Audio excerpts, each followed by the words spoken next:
And this is Writers' Voices with Monica and Caroline. I'm your host, Monica Hadley, and with me is my mother, Caroline Kilborn. Yes, and it's kind of getting wintry in Iowa. I guess it's that time of year. Time to head south for all the snowbirds, right? Oh gosh. Yeah. Yep. We have some people in Texas, so we could go live there, I suppose. We could, but I like a little bit of winter. I get tired of it about January. Yeah, right, gotcha. So who do we have with us on Writers' Voices today, Mom? Well, today we have Stephen Rosenfield, and he is the founding director of the American Comedy Institute. He coaches and directs stand-ups and actors ranging from beginners to Oscar-nominated talent and winners of MAC, Obie, Emmy, and Tony Awards. His stand-up students' accomplishments include performing in the top clubs in North America and around the world, creating and starring in their own sitcoms on HBO, Comedy Central, and TV Land. I mean, and this book is amazing. If you are interested in becoming a stand-up comic, you absolutely have to read this book. It is Mastering Stand-Up: The Complete Guide to Becoming a Successful Comedian by Stephen Rosenfield. I highly recommend this. Not that I'm going to do this, of course. That's the first thing Mom said to me when I asked her what she thought of the book. She goes, "Well, I don't think I'm going to be a comedian." Well, there's a lot to it. There really is. It is. Really, but it's a talent. It's an talent that's in your soul, I'm sure, Well, Stephen, welcome to Writers' Voices. Thank you very much. And tell us, do you really think someone can learn to be a comedian from a book? Yes, yes, of course. I know what the question is, but what I say, it's kind of, behind that is the idea of, can you teach somebody to be funny? But, I like to think of immediately Einstein comes to mind. It's like, for me, it's like saying, can you teach someone to be Einstein? And no, of course you can't. But can you teach Einstein physics? Yes, you can. and you have to. And then if you've got an Einstein on your hands, he or she will take the craft into some wonderful place. So there's a lot of craft to this. There's more craft to it than I think people realize. And it's very, very common that people think when they see a comedian that this person just is getting up on stage and just spontaneously talking about stuff going on, and they're unbelievably funny. And that seems to be something that, couldn't possibly be taught. And it seems almost magical, because it's like, how could someone just spontaneously be that funny? And the thing is, it is magical, which means it's a trick. And the trick is to learn how to perform the same material night after night in a way that seems fresh and spontaneous, just as actors do in the theater. And to learn how to write stand-up comedy material that appears to be spontaneous, that doesn't at all sound like it's written. Mm-hmm. Right. You talk about this in the book about how you would go follow comedians from place to place and see how even things that seem like a pause or something that or a change or a I'm trying to remember the exact.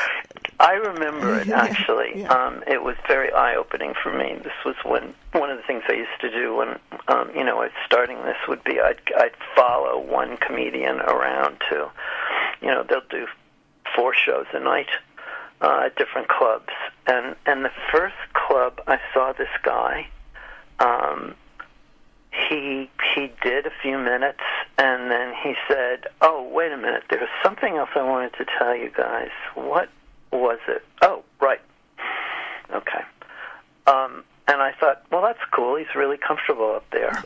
He couldn't remember what he wanted to talk to us about, and it took a moment to do it. That's great. Then I went to the next club, and he did exactly the same thing in exactly the same place. and he did it 4 times, and I began to realize how written all of this really is. So it's not someone being spontaneously funny. It's a crafts person who has learned how to write and perform stand-up in such a way that the folks who view it feel like they're seeing and hearing something for the first time, when it could be material that's 2 years old, 4 years old, 8 years old. Wow. Jerry Seinfeld at the American Comedy Institute, we have a 1-year program for people who want to make a career of this, and it's in comedy writing and performing. And for our graduation show, he happened to show up, and he was looking for stage time. He was preparing for a performance he was doing in New York at the Beacon Theater. In chatting with him, it became apparent he was doing the very first set that he had ever done. Oh my gosh. And we're talking about the early 80s. And when he got up, it was fabulous. It was terrific. He's been working on that for ages. Wait, you mean okay? So what year was this that he came to this? It was just this year. Just this year. Oh my gosh! And he was still doing material that he'd been doing since the 80s. And he was doing stuff that was about his growing up on Long Island, and stuff that he probably wrote when he was in his 20s. Wow. And it was a big thrill for my students, because I was like, okay, everybody can put on their resume, you've opened for Jerry Seinfeld. That's great. Now, are there, there's a chapter in the book about ad-libbing and how some ad-libbing seems like ad-libbing and really isn't, but are there some comedians who really can ad-lib and be funny? Yes, absolutely. That's a talent, man. And even though there's less of it than it seems to be, yes, there absolutely are moments. And when you have a solid show, you're good at it, you can afford to take the chance of ad-libbing, because you've got terrific stuff on either side of it. But sure, of course there is. Not for everybody. There's some people who just stay word for word on their set and they won't venture off of it. But there are other people who will genuinely ad-lib. When you see a major comic in a major venue, they're not going to be ad-libbing. In other words, you got your HBO special. I think those things now cost about $4 million to produce. It's like in a situation like that, I'm not backstage with the comedian going, what do you think you might talk about tonight? There's too much money at stake. You got to deliver up a great show. Okay, what about Robin Williams? I always thought that I was afraid you were going to ask me that question. I always felt like he was just riffing.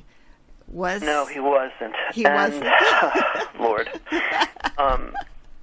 No, he wasn't. I mean, I suppose I say this with hesitation, but still, he was infamous for stealing material from other comedians. Oh. He wasn't. He was very, very rarely riffing, and there were comedians who, if they knew that he was in the club, they wouldn't want to go on.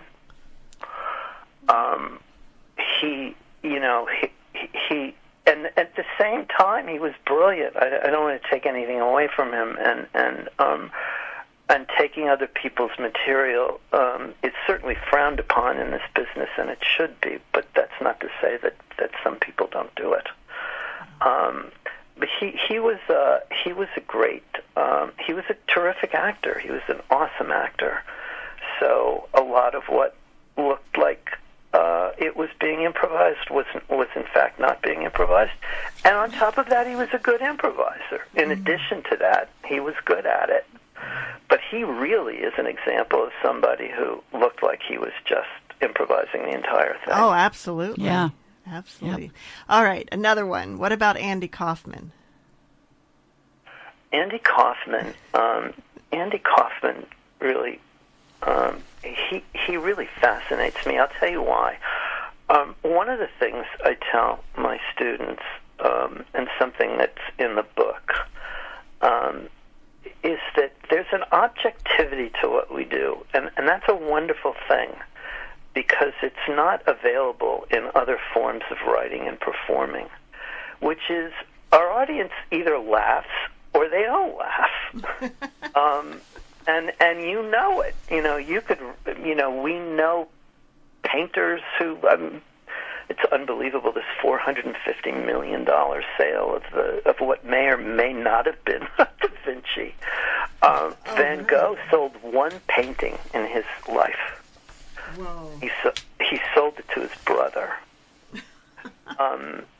He spent his life and died without any idea of the impact he would have on the world. Well, that's not true of comedians, okay? Because there's no such thing as an undiscovered comedian, because they laugh. If you're doing it right, they laugh, no matter what you're doing.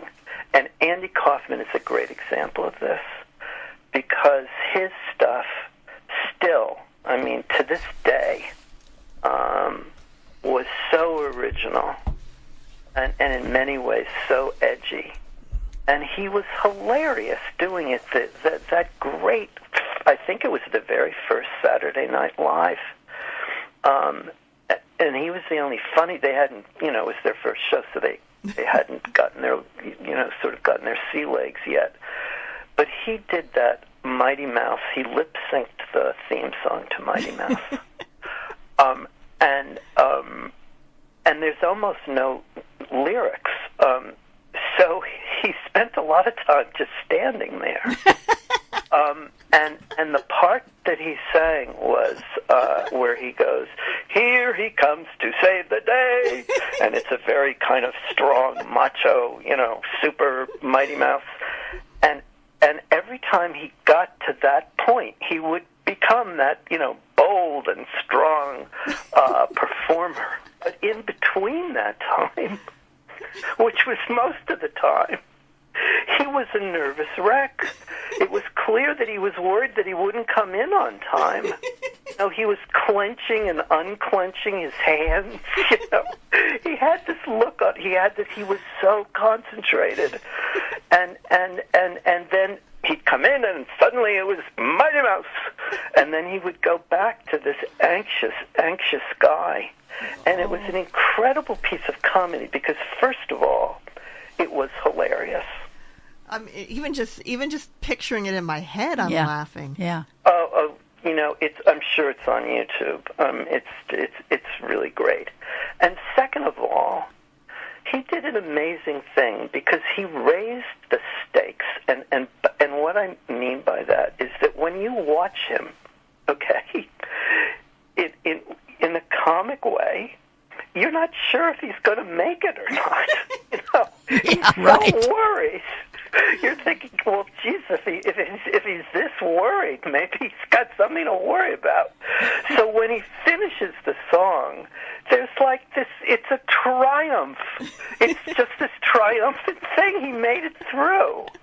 And how you can turn lip-syncing into a triumphant comedy performance is mind-boggling. That's brilliant. Absolutely mind-boggling. Yeah. And he, of course, as we know, he had his problems and his issues, certainly. But when he was on target, he was as original, really almost kind of avant-garde in his originality, and absolutely hilarious and absolutely accessible.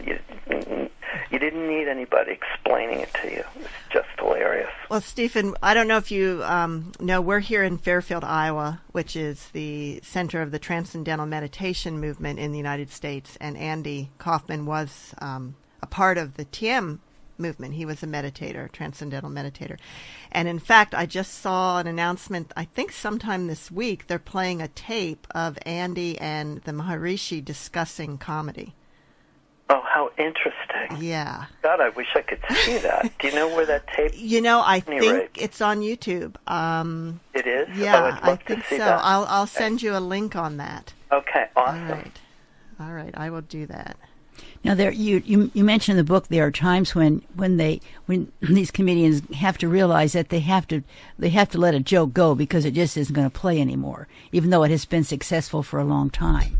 Yes, that's right. And that's probably hard to do. Well, it is, but one of the reasons why a joke that's been successful stops being successful is a very, very good reason, which is this. And I mentioned it in the book. I think I mentioned Einstein before. He has his theory of relativity. I have mine, and mine is that audiences laugh at, relatively speaking, the funniest material that they're hearing. And it could be, and this is like a really good thing, that your writing and performing, and your writing has so improved that what used to be the high point of your set is now no longer the high point of your set. You've gotten considerably better as a comedy writer. And as a result of that, the audience is not responding to lesser material that used to be your best material. So it can be sad to say goodbye, but sometimes it's for, a really positive reason. And then there are times when things that are in the news are no longer, you just can't make them funny anymore. And that, Yeah, I know. I mentioned in the book there was one night at Caroline's, I remember, when I think it was the first time that a good Monica Lewinsky joke didn't work. And it was like a burial at sea. It was like, it made things pretty easy for us for quite a while, but I think the party's over. Yeah. Well, culture moves on, and that's part of it. It's part of the deal. And the thing is that now it moves on at a ferocious rate. Oh, yeah. Sure does. I can't recall the sort of onslaught of huge stories, one after another. So it really does. And it's interesting because as a comedian,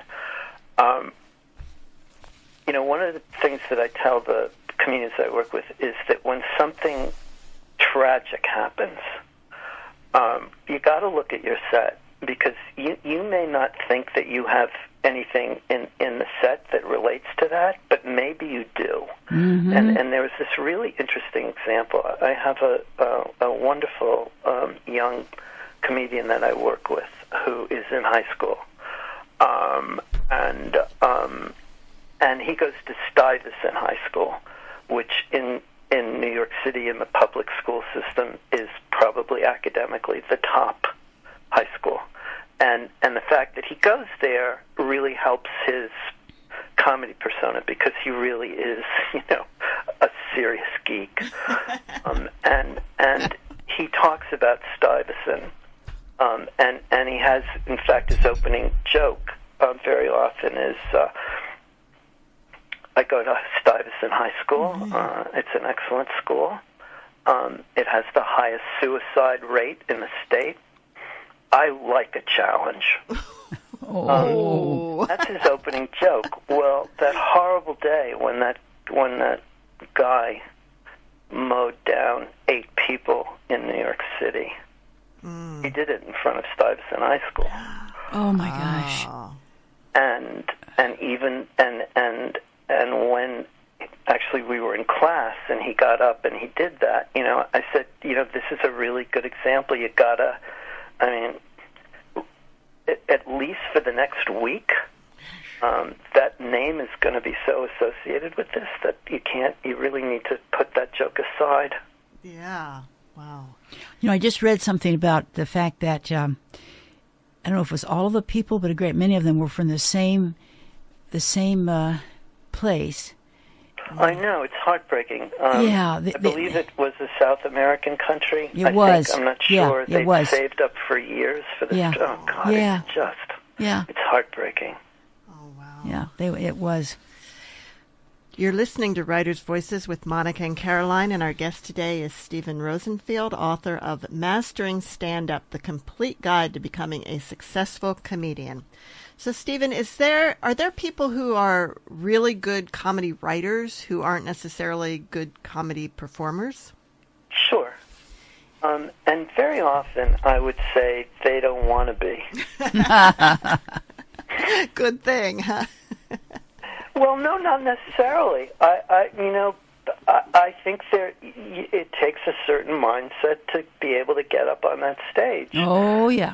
And some people don't have that mindset, but they love, writing comedy. I don't mean, I think I meant it in a slightly different way. I think for those people, they've chosen not to. I'll tell you here, let me make this broader point. One of the things that's great about a career in comedy is that the usual divisions between crafts in the entertainment world really aren't there if comedy is your field. And by that I mean, a couple of years ago, Jennifer Lawrence won the Academy Award, or Meryl Streep usually wins, for Best Actress. No one would think of going and asking her for a script. It wouldn't cross their minds.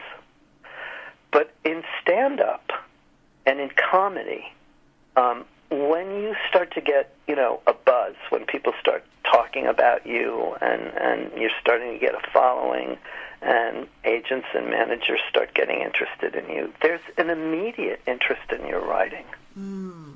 A career in comedy, and if you think about the really successful, think about people like Tina Fey. She's a writer. She's a writer on Saturday Night Live. She's a performer on Saturday Night Live. She becomes the head writer. Then she writes a movie that's done and it's successful, and then she writes another movie and she writes herself in with a leading role. So now she's some movie star and she writes movies, and she's a television star on Saturday Night Live, and then she writes a television series, and she becomes an executive producer and a director, and so on. And that's typical of a career in comedy. The people don't put you in that box unless you want to be. That's what I meant by that. That there's some people who would are very happy doing what they're doing, and that's fine. But that tends to be their choice more than any kind of judgment on what their capability might be potentially. Well, no, people who have to do this stand-up thing every night, like Jay Leno and so forth, they have writers, right? They don't write all their own stuff. Right, and it's kind of funny,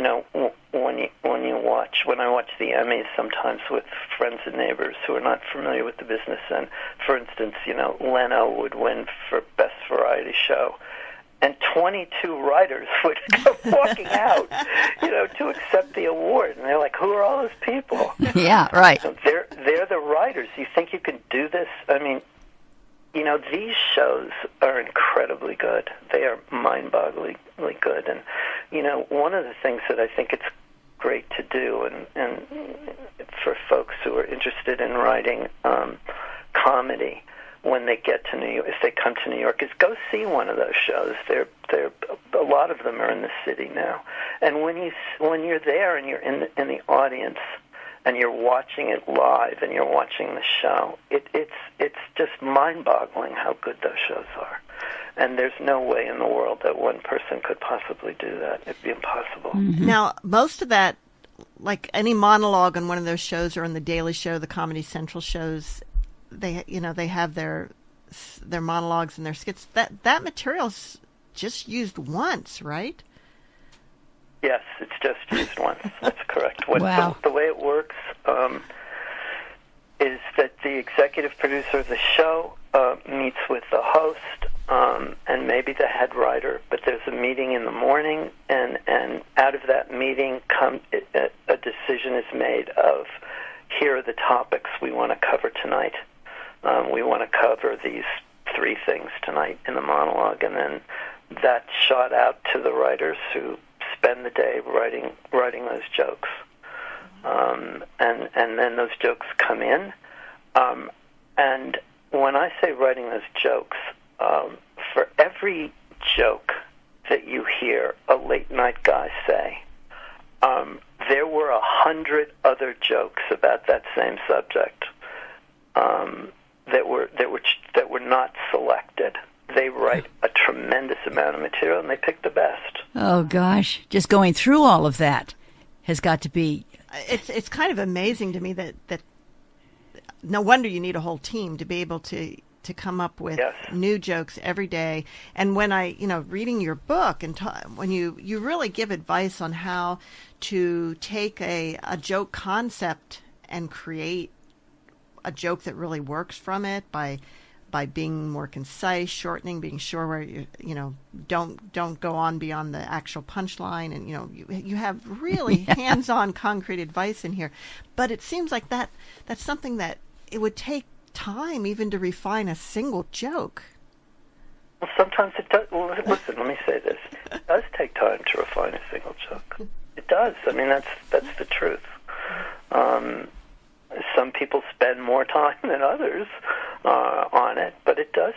Comedy is not written, okay? Comedy is never written. It is rewritten. It is written, and it's rewritten, and it's rewritten again, and it's rewritten again. Okay, and sometimes a joke can ruin a comedian. Like, for instance, you refer to Michael Richards or Kramer. He did something... Yeah, that wasn't a joke. That was... it was after Seinfeld was over, and he was performing... I think he was at the Improv in L.A. It was in L.A. Uh-huh. He was heckled. Oh. It wasn't a joke. And in the book, I have a chapter on how to handle hecklers. Okay, right, unfortunately, that book wasn't available when he when he did what he did, because what you should do when you're heckled is you should have heckling material. A heckler can be a godsend, because anytime people think that you've just made something up on the spot and it's funny, that's guaranteed to get the biggest laugh. And if you have heckler material and you get heckled and you lean in with your material that gets the audience laughing at the heckler and sends a clear message for the heckler to shut up, you're the hero of the night. That's like the funniest thing that happens. Mm-hmm. But he had... something happened, and it's a shame, because, my God, what a gifted guy. But he tore into those people with a degree of racism that was terrifying, really terrifying. What came out of his mouth, the fact that such a thing could have been in his head, was really repugnant. And it pretty much just cost him his career. Oh, golly. And that's just, that was like a minute on a stand-up stage where he didn't know what he was doing. Yeah. It can also make a career, because there's another example, which is Chris Rock, and this is the power of stand-up in a positive way. He did the shows that could have made him and should have made him a major star. He did Saturday Night Live. Eddie Murphy was his mentor. And he did the other big sketch comedy show at the time, and it didn't happen for him. The Adam Sandler thing didn't happen. The Eddie Murphy thing didn't happen. And he resigned himself to doing stand-up, which he loved. I mean, he had hoped that he would become a big star like Eddie Murphy. But he made peace with the thought that his career would be in stand-up. And he did a set in Miami. And I've timed this piece. It's 90 seconds long. And there was an executive from HBO who was in Miami and in that audience and heard this piece that he did, and was so blown away by it that he started the motions that very quickly got him his first starring role with his own show on HBO. So the exposure can be powerfully good. And with Kramer, it wasn't his material. It was unfortunately the awful things that were in his head. What was it about Chris Rock's piece that stood out so much? It was really edgy. It was genuinely edgy, which is not easy to do. It is not easy to do. No. Because we're very much... we're in an anything goes time now. I'm thinking pre the scandal with Louis C.K.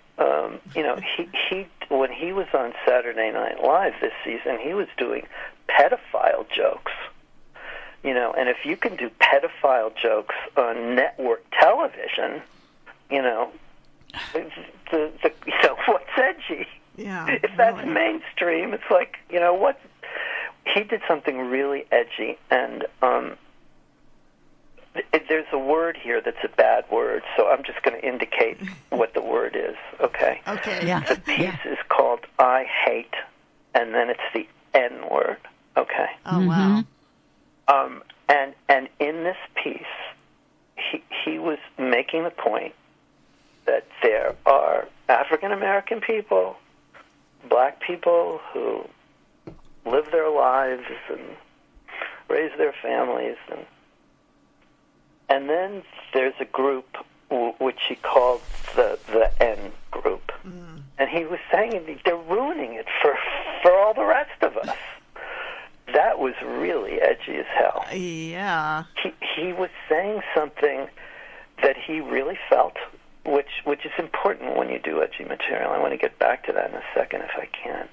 But it was something that he really felt, that in a way a huge group of people were being tarnished with reputations that they absolutely did not deserve. Because of a few. That was the piece. Yeah.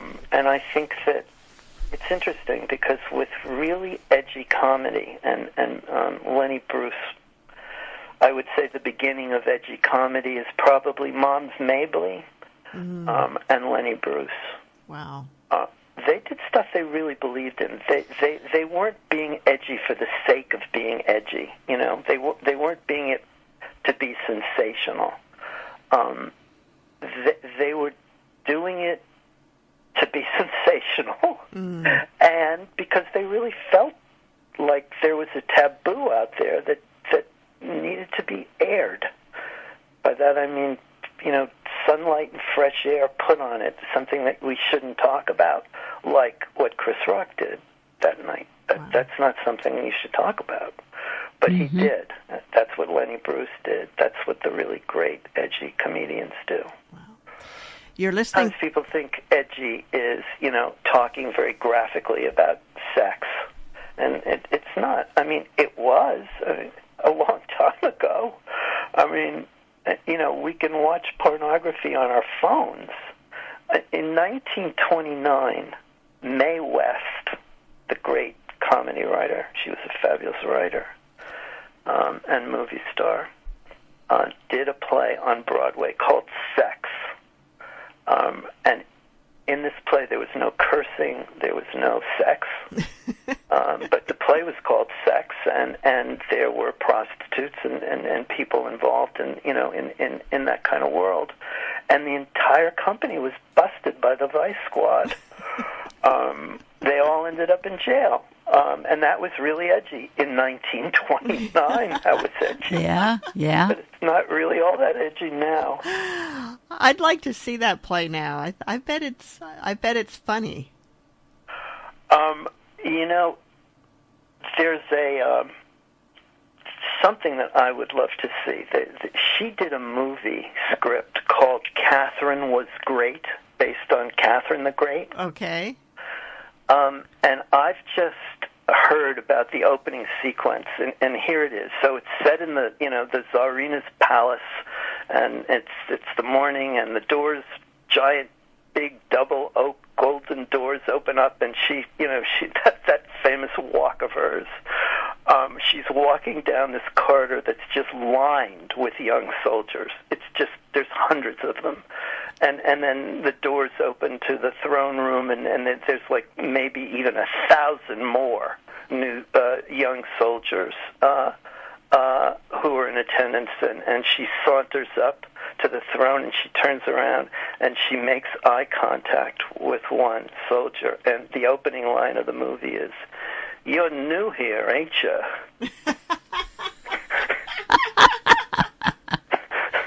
I wish I could read the rest of that script. What a phenomenal opening. That's wonderful. Wow. You're listening to Writers' Voices with Monica and Caroline, and our guest today is Stephen Rosenfield, author of Mastering Stand-Up, The Complete Guide to Becoming a Successful Comedian. Stephen, how did you become a comedian?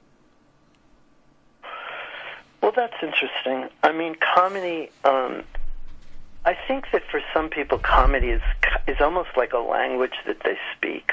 And I have been speaking that language for as long as I can remember. And for a long time, it pretty much worked its way so that I would get into trouble for it. Because I couldn't help myself. It's like the thought of getting the laugh was too sweet. So I think I certainly had a predilection for this. And then my career in the beginning, in the very, very beginning, was as an actor and then as a director and as a writer. And in between shows, I would coach actors who would come, in to work with me in preparing for an audition or preparing for a role. And that was in the 80s when this gigantic boom happened in the stand-up world. And a stand-up came.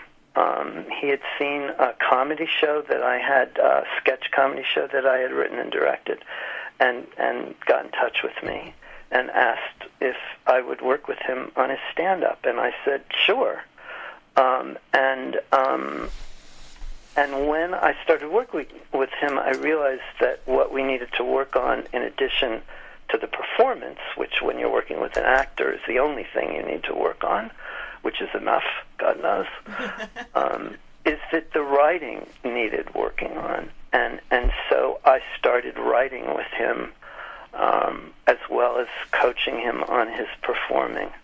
And I think maybe because my background was in the theater, I had a good ear for being able to, write in a sense, write in somebody else's voice, not my own, but theirs. And we did really good stuff together, and he recommended more and more people come to do this. His name is Eli Krupnick, by the way. I want to mention it because he just passed away this year. He was the one who put together the first workshop that really became the American Comedy Institute, because they wanted me to be able to coach them individually, to work with them on the writing, and then have a class where they could perform in front of their colleagues. And they wanted me also to be at the club so that I actually saw it in performance. And I started doing more and more and more of it, and I loved it. So I really backed into it. And did you ever do stand-up yourself? I did a little bit of it. I wouldn't say that I did. I mean, I would do a little bit of it myself on occasions, but I never made a career at all myself as a stand-up. And I think I fall under that category that I mentioned earlier of folks who would who have chosen not to. One of the reasons why I stopped acting was I just got bored with essentially doing the same thing every night. I mean, it's a great challenge, and it just wasn't my thing. And it was the same, the thought of doing stand-up and doing the same thing and all the traveling was not the kind of lifestyle didn't appeal that I to wanted. Yeah. You cover something else what I found interesting about being a really good master of ceremonies, and that's very important. I didn't realize that. Important. Yeah. A really good master of ceremonies is really it's the glue that holds everything together. Mm-hmm. A terrific MC knows that the key to being an MC, I talk about this in the book, the most famous MC in history was Ed Sullivan, right, who had no act. Right. Just and a really good and he shoe. had trouble speaking. I mentioned that he's the one who famously said we have a really big show tonight, except it sounded like he was saying we have a really big shoe tonight. Right. But I learned something from him. Of course, I watched him when I was a kid, which was the key to being a really great, compelling MC is to have unbridled enthusiasm for the show. Because people feel the way that the person on stage is feeling, in the sense that if you have an MC who's really excited about the show, well, you're sitting there in the audience, you're getting excited about the show. Mm-hmm. And they also know how to bring performers on stage, which is really important. They know how to bring a performer on stage in a way that will get the audience excited about seeing the performer, and also gets the performer feeling really, really good about himself or herself. One of the things I tell the people that I work with is you never, as an MC, want to get a laugh at the expense of the person that you're introducing. Oh, wow. Never, ever. Part of your job is to get them feeling good about themselves when they're on their way up to that stage. Really good MC, if things are, someone doesn't do all that well, won't just introduce the next person. They have material themselves. Will get bring that laughter back up, get the energy back up in the room before you bring on the next performer. And a really good MC will never bring up a performer when the audience is restless. If they're talking, a really gifted MC will shut that down before they bring on. So they're not the star of the show. They're never the star of the show. But they are absolutely essential to the show being a success. And a bad MC can take an evening of good comedy and not entirely trash it, but it comes awfully close to that. The lack of enthusiasm, the aimlessness, it can be deadly. Right. Now, Stephen, there's a theme that kind of goes throughout the book in various chapters about authenticity and how important that is. Do you want to talk? And you did allude to that a little bit earlier in our conversation too. But it's here. There's certain kinds of. Here, the bottom line is they have to believe you. They have to believe you. Which doesn't mean that what you say has to be true. It means they have to believe you. If they don't believe you, you're wasting time, because they're jokes that I call Jokey Jokes, which are jokes where the audience knows what you're saying isn't true. And and comedians sometimes will write jokes like that because they're funny, and they can be funny, but they don't really, those are not the kind of jokes that can really make a career, because I tell people who are writing and performing that here are the subjects of stand-up comedy. 1, how you feel about your life, how you feel about your life in the past, present, future. 2, how you feel about all the other stuff. If you're interested in politics, how you feel about that, or if you're interested in culture, how you feel about that, whatever. End of list. There's 2 things on the list.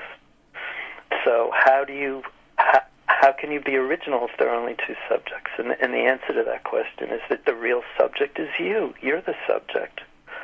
No matter what you're talking about, you are the subject. So, for instance, a few years ago, when late night still had Jon Stewart and Colbert with his own show, if you watch the late night shows, they talk about exactly the same thing, exactly. But Jon Stewart would handle it one way, and Stephen Colbert on the Colbert Show would handle it another way, and Leno would handle it yet another way, and Letterman.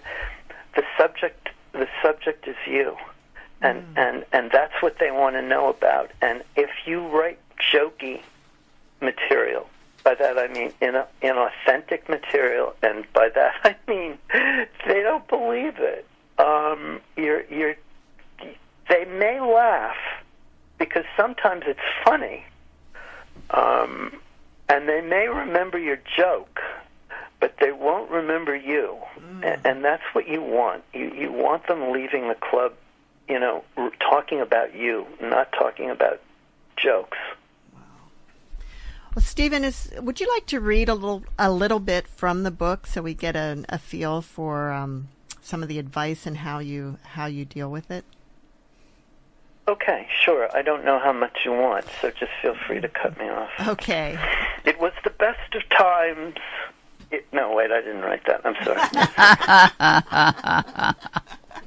Oh, my goodness. No, this is from Mastering Stand-Up. Oh, right, okay. That book. Yeah. Okay. I thought I'd read the first thing. I begin the book with the chapter that says, Things I Know About You. And I'll read this, and you can tell me when to stop. You have a lot of comedy inside you. I don't want you to ever doubt that fact again. There are only a few things I know absolutely. This is one of them. You may ask yourself, how the hell can he say that? He doesn't know me. He's not even here. Here's how I know. Would you have picked up this book if you didn't have a sense of humor? Put your palm out so I can read it. All your life, people have told you how funny you are. Sometimes you didn't even think you were being funny, but people laughed. If someone other than you was the class clown in school, you heard what that person put out there for laughs and thought to yourself, I'm funnier. You were right. And the people who've been telling you that you're funny, they're right too. So now, knowing you, you're probably thinking, okay, I'm funny with my friends and family, but that doesn't mean I could be funny on stage or write comedy professionally. You're wrong again. I'm sorry to keep contradicting you, but I feel I owe you the truth. You've been nice enough to pick up my book. There are tons of other books you could be reading right now, but you picked mine. So now we have a relationship. And when a relationship is founded on comedy, there has to be absolute candor. Why? Because the truth comes out quickly in comedy. It comes out the moment you get in front of an audience. Either they laugh or they don't. If I insincerely tell you that you're funny and you believe me and you got out in front of an audience and got no laughs, then you wouldn't believe me again. And that will be the end of our relationship. I have to be honest with you because I know the audience is going to be honest with you. Here's the truth. If you're funny with your friends and family, that's a sign you'll be funny on stage, and that you can be both a writer and a performer of comedy. You have the talent. What you need now is the craft. Craft is what will transform your comedy from an entertainment for friends and family to an entertainment for a mass national audience. I can teach you the craft of performing and writing comedy. It's an exciting thought. You on stage at a comedy club getting big laughs, you submitting your comedy writing to a television show and hearing back about a staff writer position. It's exciting, but let's not uncork the champagne yet. You've got to get very, very good at stand-up for good things to happen. And I don't mean good once in a while when you have a terrific performance. I mean good night after night after night after night, in small clubs and in big clubs, in your town and in towns and cities across the country, in front of packed audiences and sparse audiences, in front of people who know you and like you, and in front of complete strangers, in front of great audiences and dead audiences, opening a show and closing a show, following a comic who bombs and following a comic who kills. When you're pumped, when you feel like crap, when you get the idea. Okay, that's a good place to stop. And I have something I wanted to ask him. Yes. You allude a couple times in the book to times when the audience was so loud, the fan mania was so terrible that the performer couldn't even perform. That's really sad to me. Well, that was Steve Martin.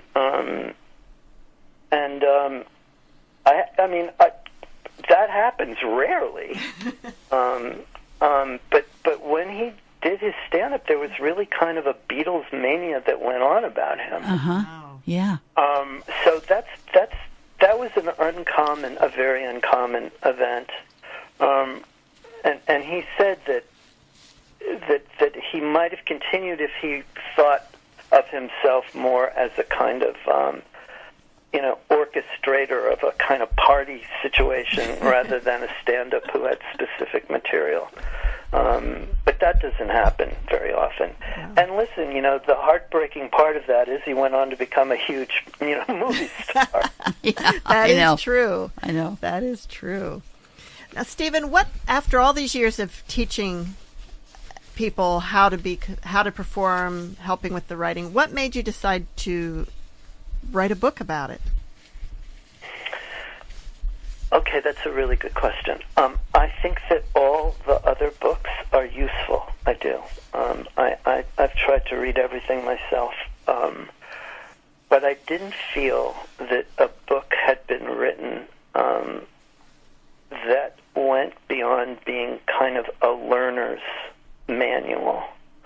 And I wanted to write a book about stand-up as an art form, as well as a form of entertainment, and as an art form and form of entertainment that really takes a lifetime to really master.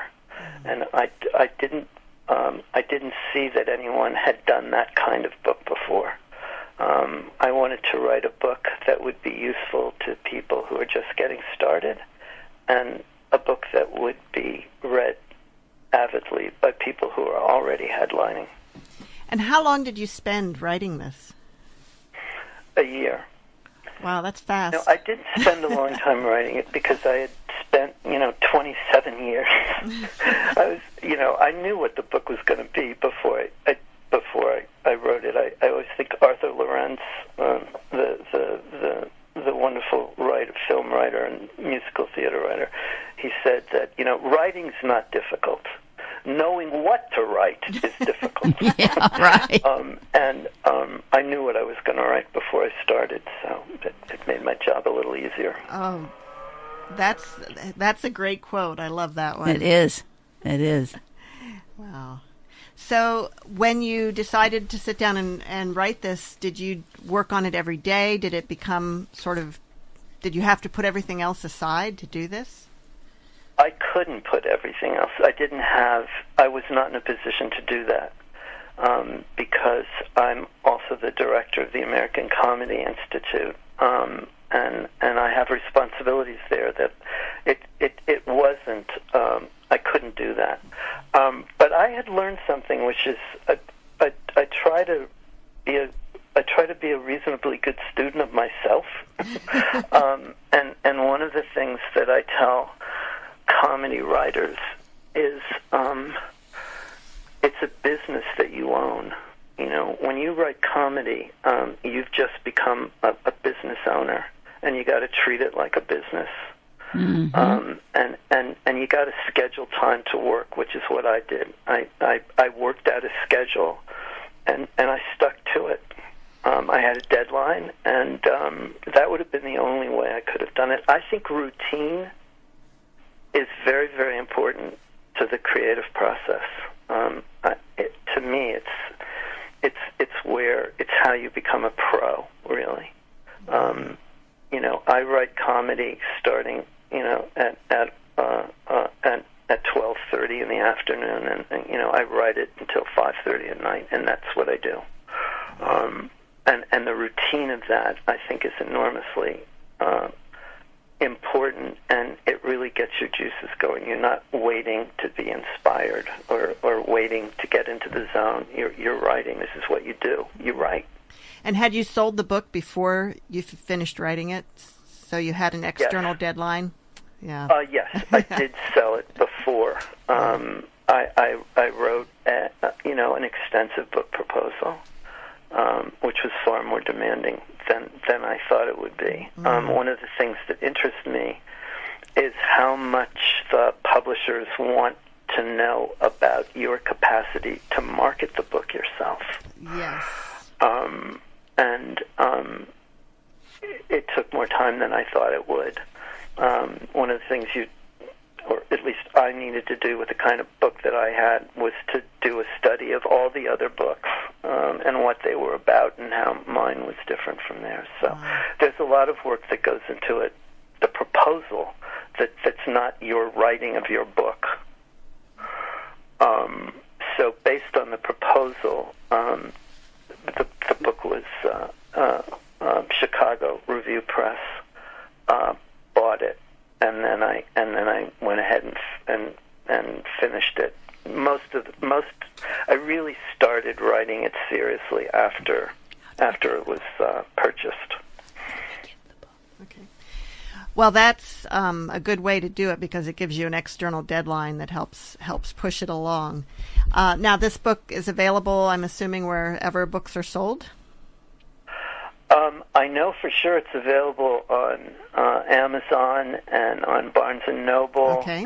and the bookstores are carrying it. And if you're supporting your local bookstore, which would be awesome, and they don't have it, ask them to order it. Absolutely. That's a great, yeah, we always recommend that. We love our local bookstores. Right. Absolutely. I feel the same way. Yeah. So, Stephen, we're out of time, and I want to thank you so much for being with us today.